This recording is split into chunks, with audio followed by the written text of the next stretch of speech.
In this installment, part 1 of 3, we'll be looking at the two aircraft that ushered in the jet age to the White House with the 707's 86970 and 86971.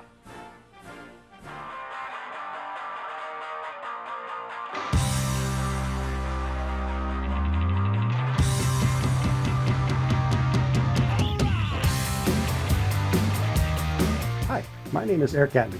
I'm an enthusiast for all things nautical and aerospace. I served for 22 years in the U.S. Submarine Force and have been supporting it for the last 14 years since retiring. I've been an aviation enthusiast since I was 10. Please join me while I pursue my passions through first-person experiences in history, exploring aircraft, ships, and historic sites that have changed the world, and for some that are truly off the beaten path. In 1959, the Air Force purchased 3 Boeing 707s, designating them VC-137As and modifying them with interior communications facilities and appointments for serving as the primary and backup presidential aircraft. These 3 planes, tail numbers 86970, 971, and 972, served as the primary and backup aircraft for the president until 1962, when the purpose-built 707s 26000 and 27000 came online. These 3 were modified to become VC-137Bs, adding the new Pratt and Whitney turbofan engines, better interior appointments and communications facilities, and served as second and third alternate aircraft for the president and served for the vice president and VIPs until 1996, when they were taken out of service. Of the 3, SAM 970 is at the Museum of Flight in Seattle, Washington, and SAM 971 is at the Pima Air and Space Museum in Tucson, Arizona. SAM 972, unfortunately, was scrapped due to severe corrosion in the late 1990s. We'll start in Seattle with SAM 970. Okay, stepping into the aircraft, and immediately on the left is the flight deck.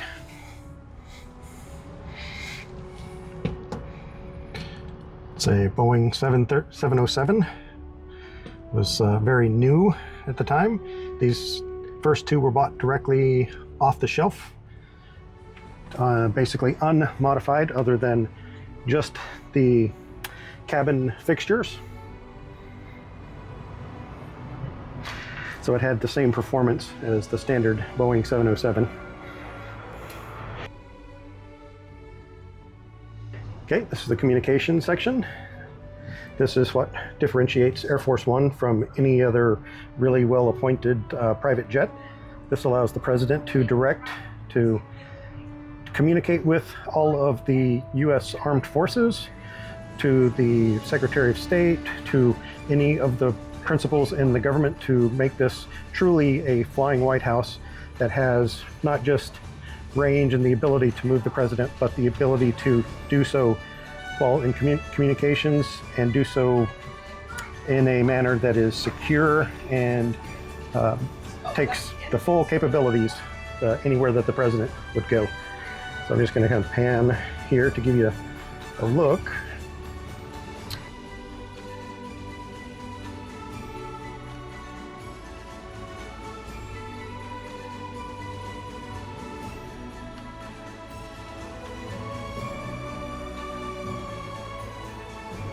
Obviously, this was state-of-the-art some number of years ago.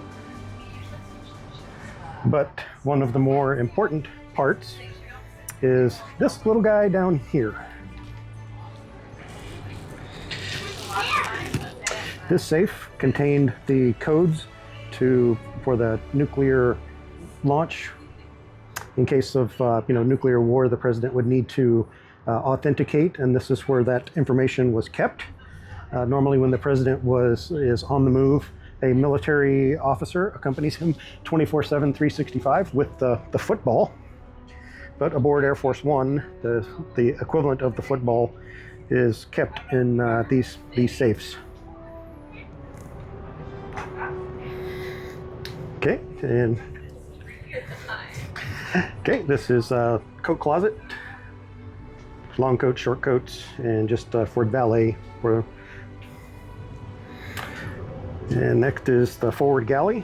This would have been used for the President, First Lady, and principals.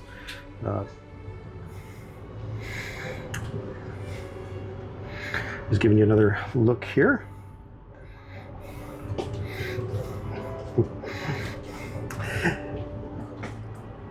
Next section would be for the Secret Service and for the President's valet. Flies with him all the time to keep him looking good and in good condition. So these are equivalent to modern day, domestic first class seats, but at the time this was the peak of luxury. I don't think I got you in it. So the long passageway here going from the forward section of the aircraft. So I'm going to take a turn here to the left and enter the President's cabin. And immediately on the left is a lavatory for use by the President and the First Lady. And obviously a section there for clothing, hang-up articles. And then this is the presidential cabin, a very long couch that could be made into 2 beds. Then the actual personal desk for the President, and obviously seating for the President and First Lady if she were accompanying him. Just going to give you another look here.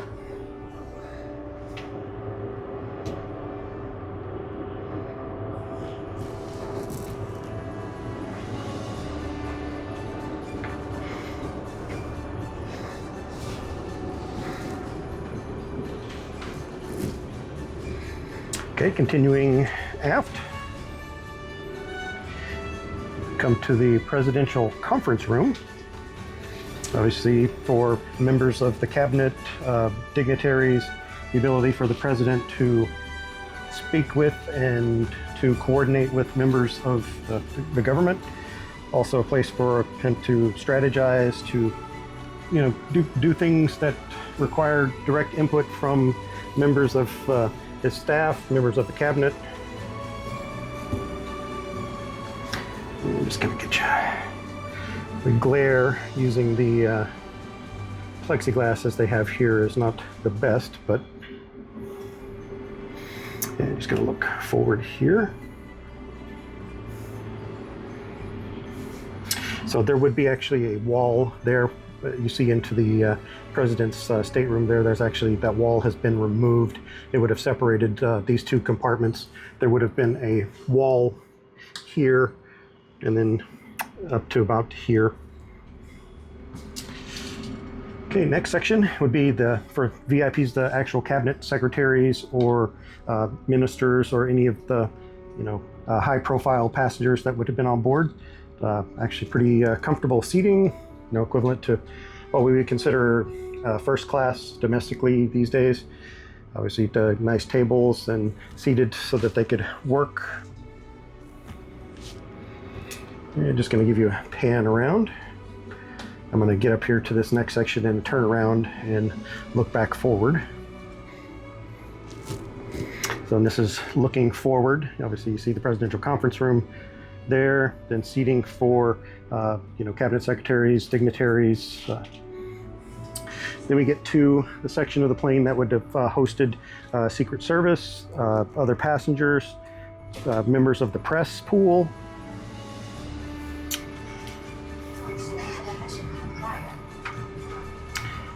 And this shows you an example of the configurations that the aircraft could do. These bunks came down from above and allowed, obviously this aircraft could go for many hours, and that allowed for refresh of actual members to sleep, to be refreshed, and to be functional whenever they had jumped many time zones. Okay, just going to pan back around. See, obviously on this side it's in a 2-3 configuration. Members of the press most likely would have been on the 3 configuration. Other dignitaries or higher profile members in the Secret Service would have been along this side back to here. So these display cases have been added.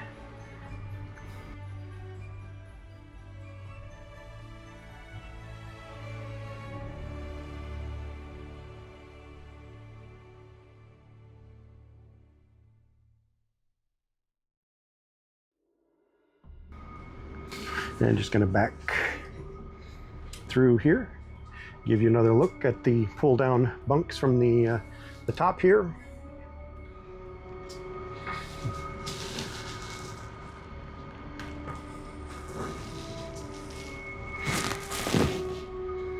Okay. And then the aft galley.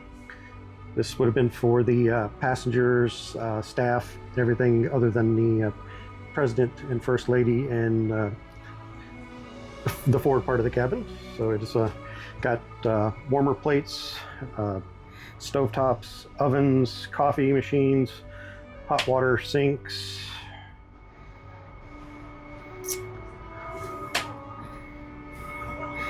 And then obviously refreshments on this side, different dispensers, water, coffee, etc. And then refrigerated storage and dry storage.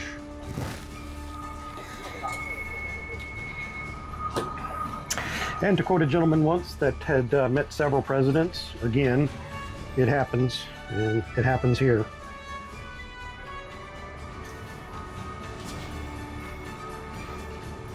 This was storage for baggage, dry stores, and most likely coat closet or. Okay, just going to walk forward here unobstructed.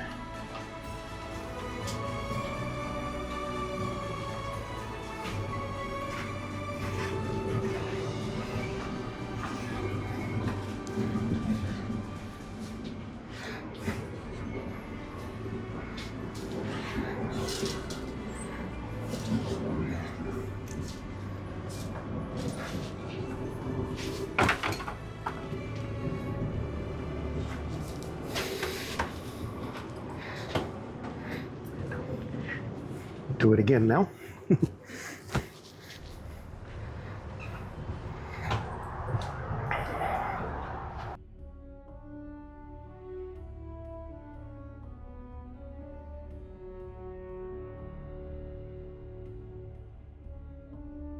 Okay, this is engine number 3 on Air Force One here at Seattle. Just looking into the front here. Front end of the engine is a 2-stage turbofan. This was one early generation turbofan.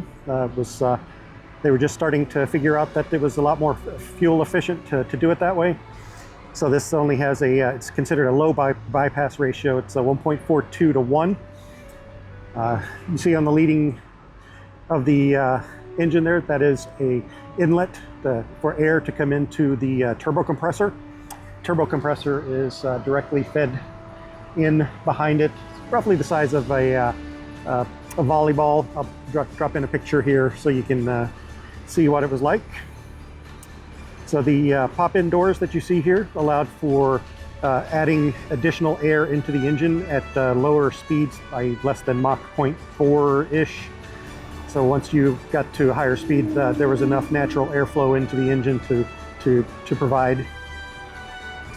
So I mentioned it's a 2-speed fan on the front, a 6-stage low-pressure compressor, a 7-stage high-pressure compressor, 8 combustion cans, and then a 3-stage down exhaust for the actually drive the turbine itself.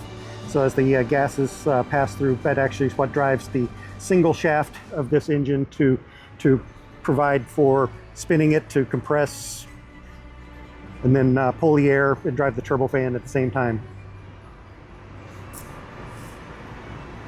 So some things that you will probably notice that are not standard to a normal Boeing 707 on the rear end of the nacelle here.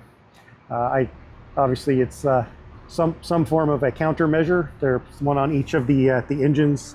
I can only speculate as to what they were actually for, but they are there, and I'll let you see them.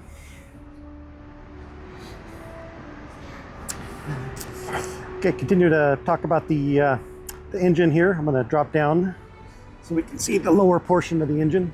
You can see how the fan comes around the engine to provide additional thrust. It's substantially more fuel efficient to run the fan around and provide thrust than just the pure jet engine itself. So here on the lower portion of the engine is a constant velocity generator. There's one on each of the engines, 1, 2, 3, and 4.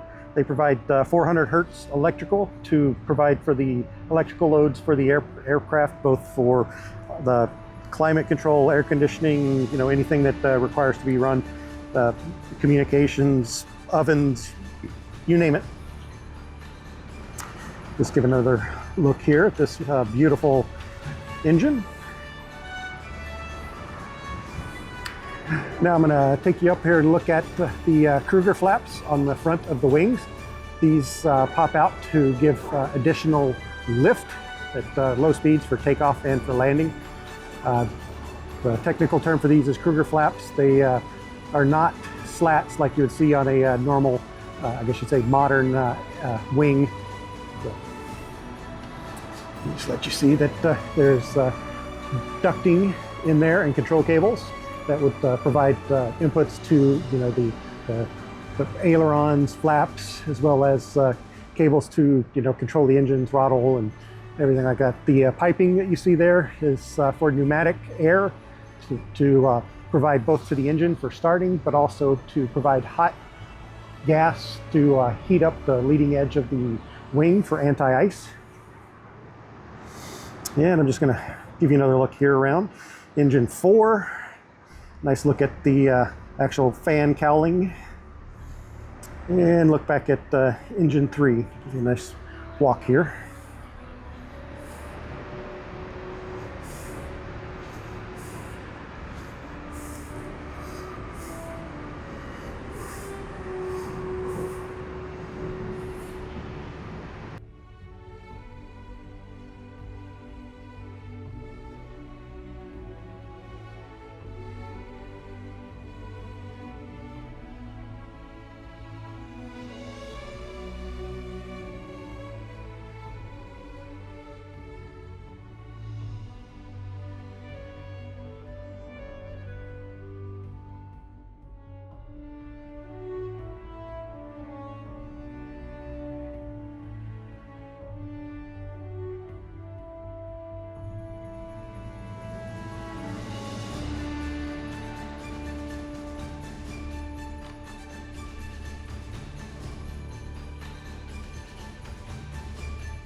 Now I'll take you down to Tucson to the Pima Air and Space Museum to take a look at SAM 971.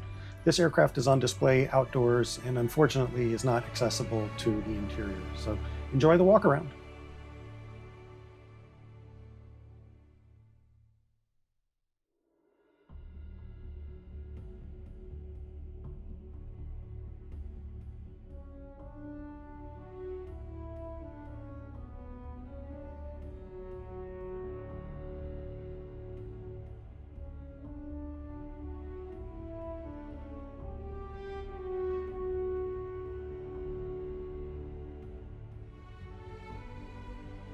Thanks for watching. Make sure to like and subscribe and drop a comment or two. Your feedback is much appreciated. I enjoy putting these together, and I would like to hear from anyone on what you would like to see in the future. Thanks again.